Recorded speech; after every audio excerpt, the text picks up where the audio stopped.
योगदिवसस्य भाषणम्। आदरणीय अध्यापकाः, अतिथयः च प्रियमित्राणि, अहं वैष्णवः अस्मि।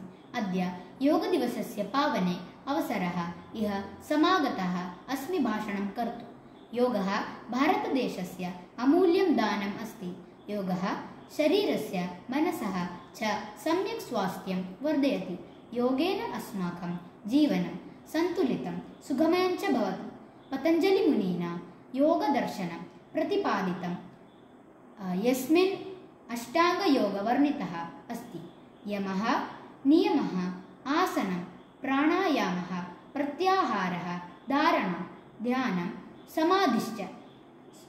संयुक्तराष्ट्रसङ्घेन 21 जून् दिनाङ्के प्रतिवर्षम् अन्ताराष्ट्रीययोगदिवसः विश्वस्य जनानां योगस्य महत्त्वं बोधितुं समर्पितः अस्ति। योगाभ्यासेन न केवलं रोगनिवारणं भवति, अपि तु चित्तस्य शान्तिः अपि लभ्यते। अतीव वेगेन गच्छति अस्माकं जीवनं। योगः अस्मान् वर्तमानक्षणे स्थायित्वं ददाति। अतः सर्वे जनाः प्रतिदिनम् अल्पं कालमपि योगाय ददातु। बालकाः, युवानः, वृद्धाः च सर्वे योगेन लाभं प्राप्नुयुः। योगः कर्मसु कौशलं, योगेन चित्तस्य पदेन वाचाम्।